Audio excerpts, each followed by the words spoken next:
Mais où est-il? Où se cache-t-il? Mais où est le fil rouge de mon processus?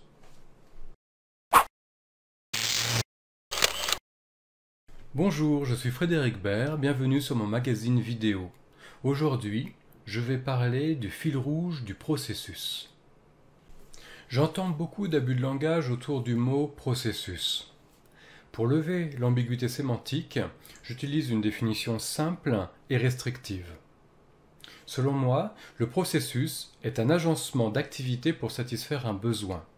On ajoute souvent qu'un processus a un début et une fin. Le terme très important est besoin. En fait, le processus s'articule autour de la satisfaction de ce besoin et ce point clé va permettre de le distinguer de toute autre représentation que nous trouvons dans l'entreprise. Celui qui demande la satisfaction de son besoin est nommé de façon diverse selon les contextes. Le terme le plus courant est client. Parfois, on peut utiliser le mot de utilisateur ou patient, tout dépend des situations. Donc, au début du processus, nous avons le besoin exprimé par un client. À la fin du processus, nous avons la réponse à ce besoin. Il y a plein de raisons à cartographier les processus. Je pourrais faire un épisode complet sur ces raisons-là. Ici, je vais me concentrer sur deux motivations principales. La première est de mettre en évidence l'objectif commun des activités réalisées. C'est ce que j'appelle le fil rouge, et c'est au cœur de la démarche processus. De ce point de vue, le processus est un outil de communication sur les enjeux. La deuxième motivation est d'expliquer la synergie requise entre les participants au processus. Et de ce point de vue, le processus est un outil de coopération où l'on met l'accent sur les interactions entre les personnes. Je constate en observant ce qui se passe dans les entreprises que les travaux de construction de processus sont souvent incomplets. Ils procèdent d'une démarche bottom-up, montante, c'est-à-dire partant de l'observation des activités sur le terrain pour en déduire un agencement d'activités. Si l'on ne fait que ça, en fait, on construit un mode opératoire, mais pas un processus. On explique uniquement comment les personnes interviennent, mais on n'explique pas pourquoi elles interviennent ensemble sur un enjeu commun. Soyons vigilants à ne pas confondre mode opératoire et processus. Le mode opératoire est axé sur le comment on fait les choses, alors que le processus est axé sur le pourquoi. Je vais vous expliquer une technique simple pour dessiner un beau processus. En fait, nous allons mener en parallèle deux approches complémentaires, l'approche bottom-up, que j'ai évoquée précédemment, et l'approche top-down descendante. L'approche bottom-up, c'est interviewer les gens qui agissent sur le terrain pour construire un catalogue d'activités. L'approche top-down va partir, au contraire, de la raison d'être de l'entreprise. Je propose souvent de trouver 5 slogans percutants qui reflètent les raisons d'être de l'entreprise.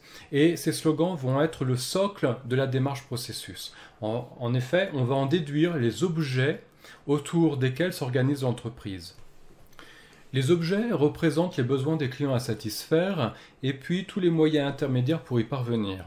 Par exemple, les objets que l'on va trouver de façon très courante sont la commande, le service que vous rendez, le colis que vous allez envoyer, la voiture que vous allez construire, l'acier pour construire la voiture, une réclamation d'un client, un soin médical si vous êtes médecin, le camion pour effectuer les transports, etc., etc.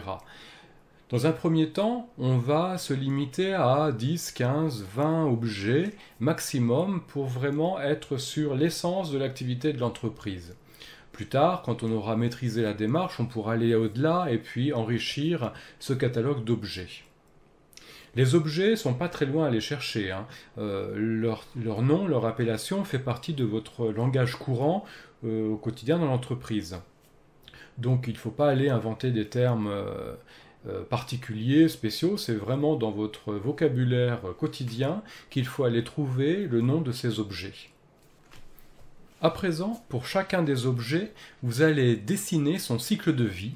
Donc, vous prenez une feuille de papier, un tableau blanc, PowerPoint, l'outil que vous voulez, et puis vous allez retracer les étapes de la réalisation de l'objet avec un début et une fin de vie.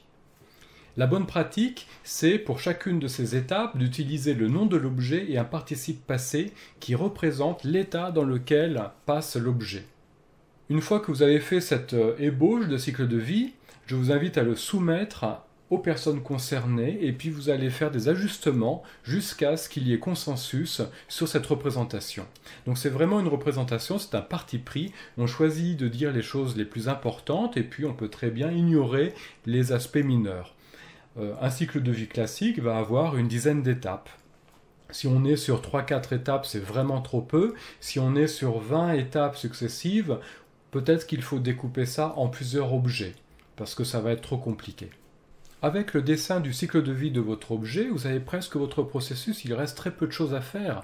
En fait, il vous suffit de reprendre le catalogue des activités obtenues pendant la phase montante, bottom-up, pour aller trouver les bons verbes et les mettre entre chaque étape du cycle de vie.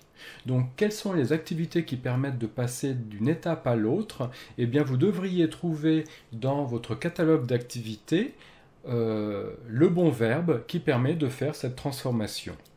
Si il vous reste à la fin de ce travail des activités dans le catalogue, demandez-vous si elles sont utiles. Probablement, ce sont des activités qui n'apportent rien et qu'il faut éliminer. Au contraire, s'il vous manque des activités dans votre catalogue pour arriver à compléter ce cycle de vie, eh bien ça veut dire qu'il y a une lacune organisationnelle dans votre entreprise. Voilà, donc là vous avez réconcilié en faisant ça l'approche montante bottom-up et l'approche descendante top-down qui part de la vision d'entreprise.